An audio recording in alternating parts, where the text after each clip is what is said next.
Y'all, we are picking up with the Turtles in a bad way. Mentally, physically, emotionally, and spiritually. Last time, they were soundly defeated. Leo faced off against wave after wave of foot soldiers until finally he was overcome by the numbers and thrown through April's roof, which led to an all-out brawl where we learned the shocking revelation that Shredder is back. The Turtles couldn't beat the odds, and so they were forced to run, which leads us to this point where now we are in a period known as the Exile to Northampton. This is an arc before we get back to New York. At this point, the big war is paused, and we're in a stretch where this time in Northampton feels like a pressure chamber, but the characters are still getting tested morally, emotionally, and sometimes just bizarrely. We pick up with issue number 12, where out in the woods, the Turtles, Splinter, April, and Casey are enjoying a picnic, with Splinter promising to continue Casey's ninjutsu lessons after they eat. Suddenly, a young man comes storming through a bush, screaming for help. In all the confusion, his glasses get knocked off, and he is basically blind. Casey's ready to pummel the dude for interrupting the picnic, but April steps in, asking him what's going on. Apparently, his name is Michael Murphy, and he's a student at the University of Mass. He was kidnapped by a terrorist cell called the Committee to Rebuild American Patriotism. Crap. They're a bunch of survivalists who think that the Cold War's guarantee of nuclear destruction has taken far too long to happen.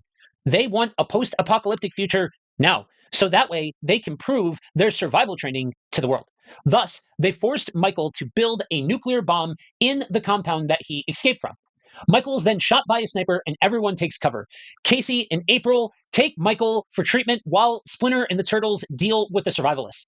Elsewhere, the leader of Crap and the one with the smoking gun, Skunk, tells his troops, Chet, Puke, Spuds, and Bubba, to follow the weirdos in the costumes. Might I add that this arc is just as 80s as it sounds. In the woods, Donnie has an easy enough time dealing with Chet, but not so easy a time wrestling with whether he should try to disarm the nuke or clear out for safety. Naturally, he decides to go for it and heads toward the compound. Not far away, Mikey encounters Puke, who attempts to defend himself with a pair of nunchucks. This makes Mikey's day. Skunk, meanwhile, has a run-in with Splinter, who handily beats him in combat. Skunk, though, blinds Splinter with dirt and makes a break for the compound, where Don has just found the bomb in a shed. Crossing a creek, Spuds and Bubba step on some turtle shell-shaped rocks, which turn out to be Leo and Raph. Leo and Raph beat them senseless, meet up with Splinter and Mikey, and then also head for the compound. They arrive too late as Skunk has scaled to the roof of the shed, brandishing a remote detonator for the bomb.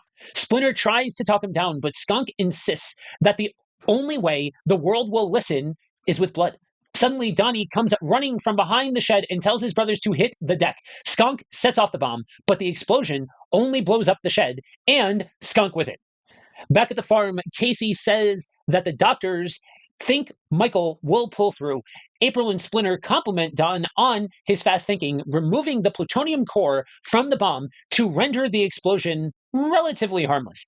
Don isn't so jovial as he takes no joy in having killed a man.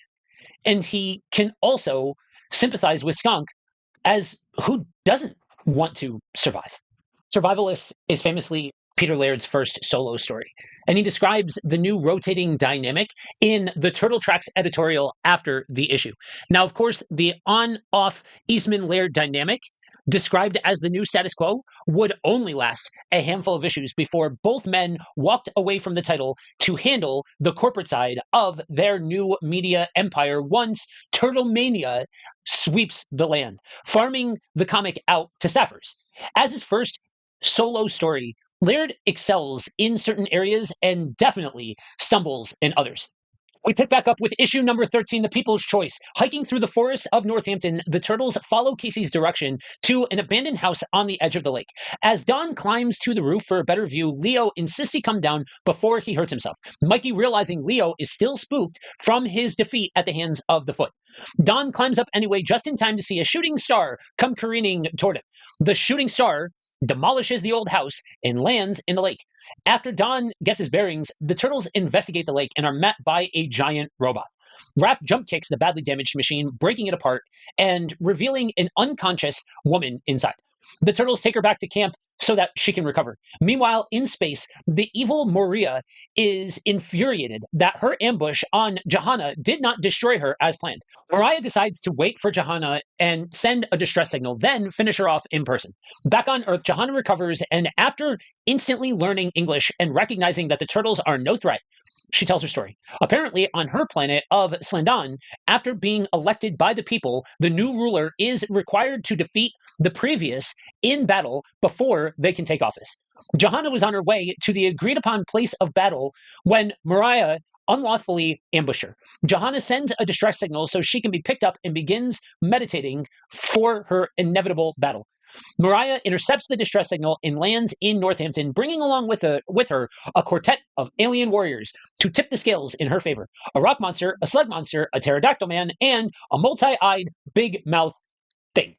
Mariah and her henchmen find the campsite and the battle begins. Johanna still wishes to win the election honorably, so the turtles agree to fight only the alien monsters. Leo stabs the multi-eyed big mouth thing in the head, killing it, then proceeds to help Raph with the slug monster. The slug seems impervious to blades until Raph discovers that it dissolves in water. With Leo's help, they drive it into the lake. Raph is then plucked up by the pterodactyl man, but sends him spiraling down to Earth, landing on the villain to cushion his own fall. Meanwhile, Mikey is getting clobbered by the rock monster.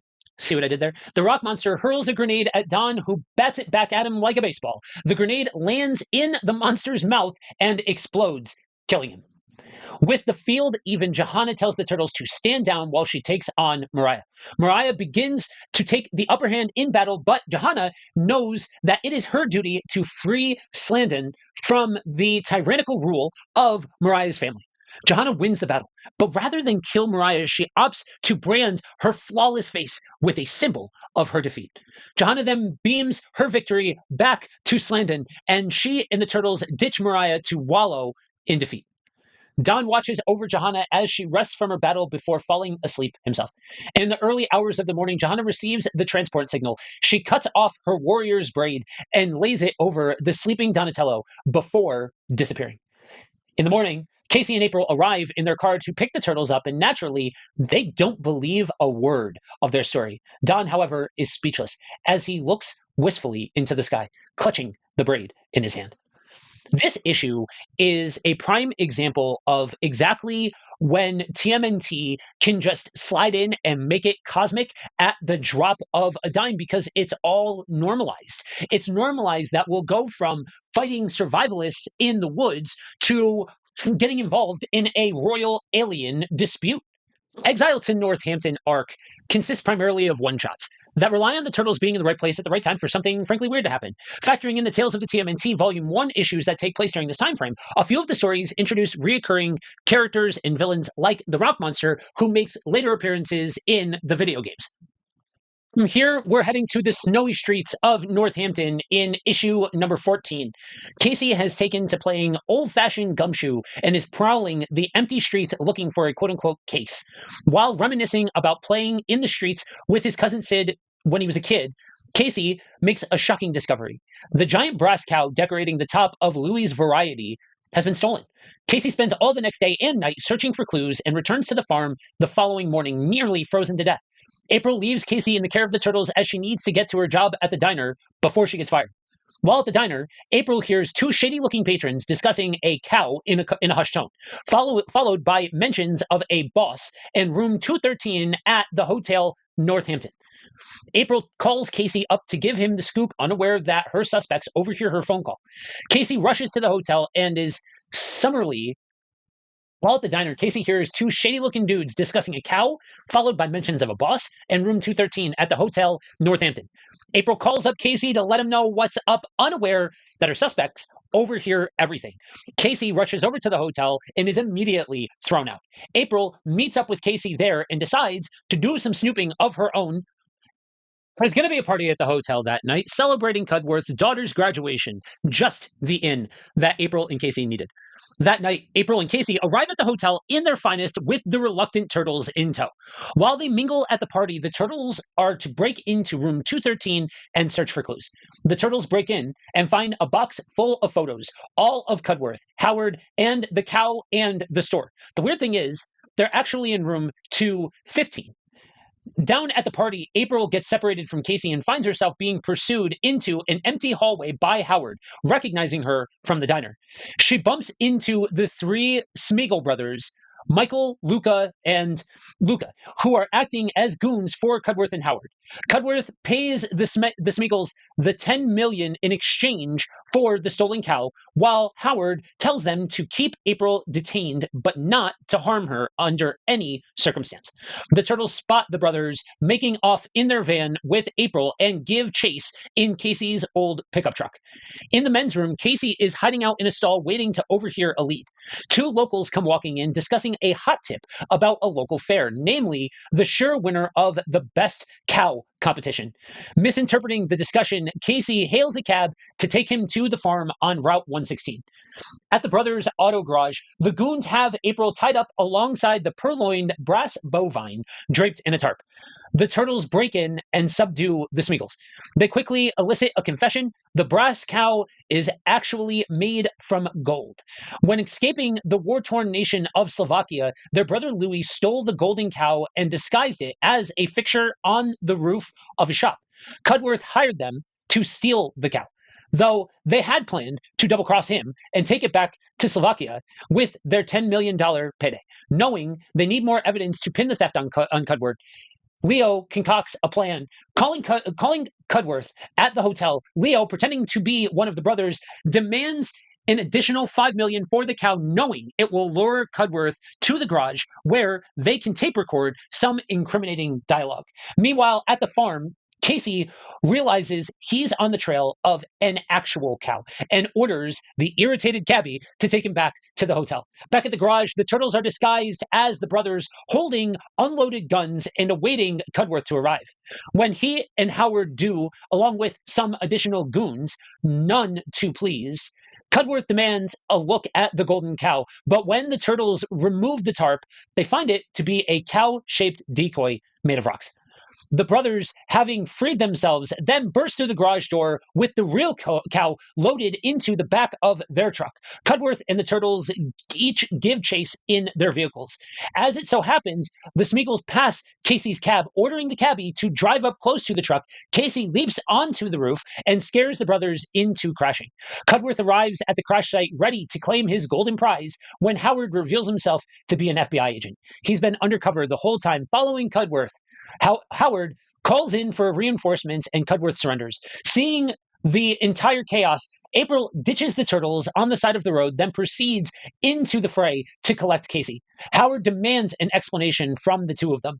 After a long story, Howard decides to let them off the hook for nearly ruining a 2-year-long FBI investigation and agrees to file the case under unmentionables, provided they never, ever play detective again. Overhearing all of this, the turtles laugh at their status as unmentionables. This whole arc spans a full 2 years in story, Christmas of 86 to Christmas of 88. With this issue having a winter setting and taking place smack dab in the middle of the era, it likely takes place around Christmas of 87. Issue number 15, named Dome Doom, picks up at Steve's Comics in downtown Northampton. Mikey, Raph, and Casey are going through some old Flaming Carrot back issues when suddenly the joint is besieged by tiny bubble-domed robots with axes and maces. The Turtles and Casey take up arms against the machines, but they aren't alone. Two of the shop's employees join in the fight.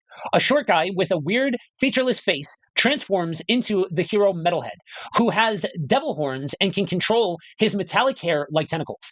The shop's almost elderly owner knocks out the robots with a metal plate on his forehead, revealing himself to be Stainless Steve Steel. When the last Domoid is vanquished, it plays a holographic recording of a disfigured man named Dr. Dome, who swears vengeance on all members of the Justice Force. After Mikey introduces himself and the others to Steve, he pulls out his dusty JF signal device to call the other members of the Justice Force: Zippy Lad, Joe Elastic, Captain Deadbolt, and Battling Bernice. In a secret lab, Dr. Dome picks up the JF signal and revels in the fact that all is going according to plan. Later in outer suburbia, Steve, Metalhead, Casey, and all four turtles arrive at Steve's mansion, which he paid for by licensing the Justice Force out for comics, movies, and television. Steve thanks the turtles for joining in the Justice Force's fight. Inside, they're met by Zippy Lad, who, despite being stuck in a wheelchair, is still faster than ever. Joe Elastic eventually shows up, but alas, old age has limited his stretching abilities, and he occasionally goes limp. Saddest of all is the fate of Captain Deadbolt, a rock man who could lock his body into an indestructible position at will. While entering a John Travolta lookalike contest, he froze in a staying alive pose and has been unable to come out of it ever since. Zippy left him on display at his place, unsure if the guy's alive or dead. Leo hears several footsteps on the roof and, realizing the assault has begun, orders Raph to stay on the ground floor with the Justice Force while he and his brothers and Casey see to the roof. They make short work of the Domoids on the roof while the Justice Force and Raph handle the ones coming through the front door. Domoids destroyed, both teams head outside for more room to fight. They're greeted by Dr. Dome himself, piloting his gigantic Domebot. Suddenly, Battling Bernice arrives fashionably late and crushes the Domebot with her super strength. Defeated, Dr. Dome confesses that he did it all out of love for her.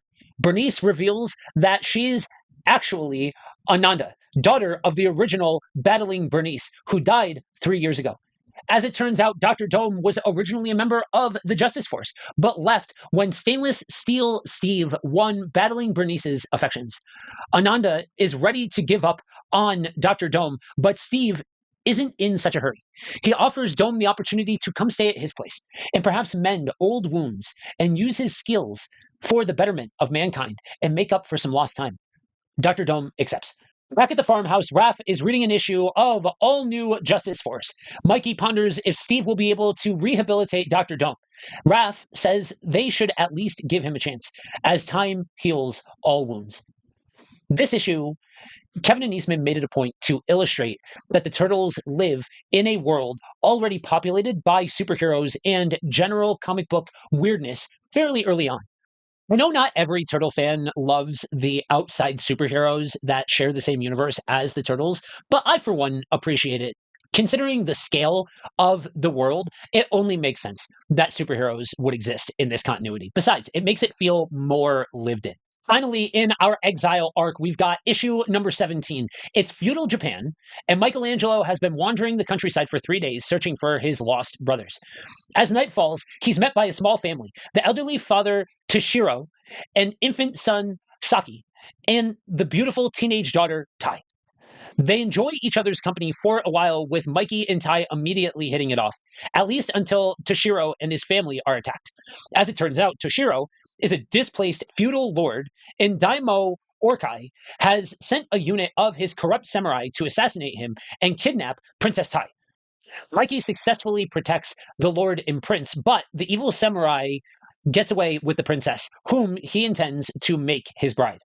Lord Toshiro explains to Mikey that Tashi is the son of Daimyo Orkai, and that if he should marry Princess Tai, Orkai would gain control of all of his land. Mikey swears to rescue the princess and races off, fighting his way into a village at the heart of Orkai's province. Mikey borrows a peasant's hat and sneaks into an inn.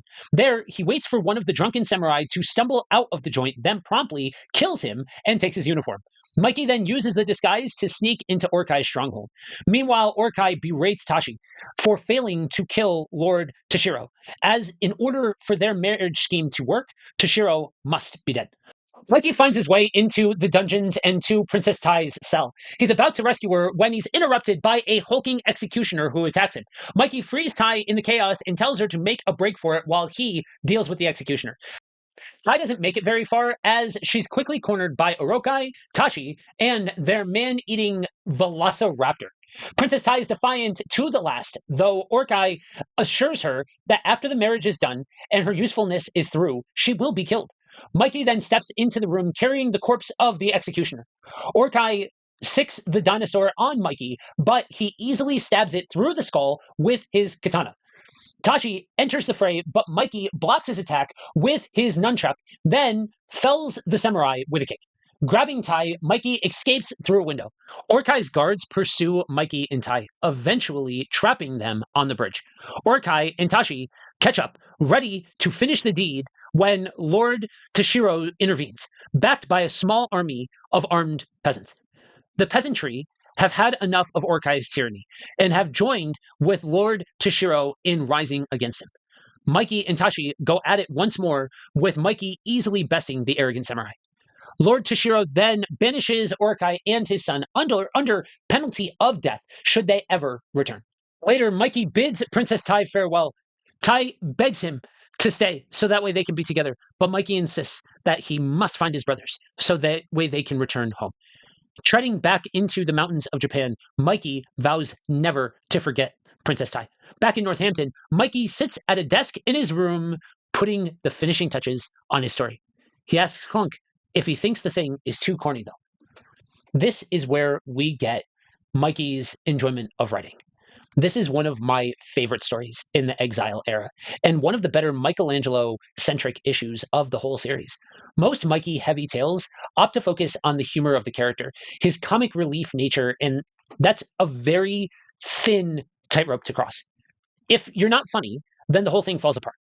And even if you are funny, the nonstop barrage of jokes can grow tiresome, making Mikey a character best taken in small doses. But whatever the case, focusing too much on Mikey's humorous nature has the side effects of rendering him thin and two-dimensional. So there's got to be more than just goofing around, right?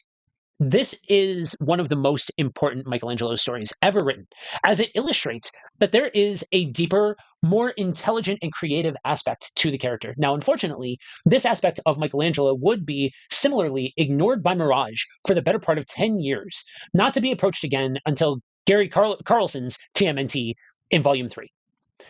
Mikey's love of writing really blossomed in that series, taking a one-off plot point no one at Mirage thought mattered and really running with it. And when Peter Laird got rid of Volume 3 out of continuity, it had the side effect of basically erasing that entire chunk of Mikey's character.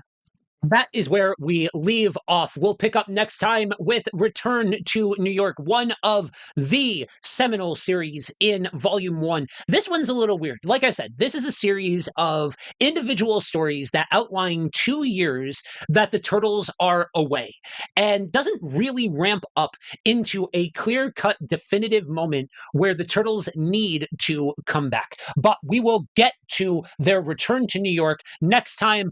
Comment down below with any questions you have, what else you want to hear me talk about. But until next time, cowabunga shellheads.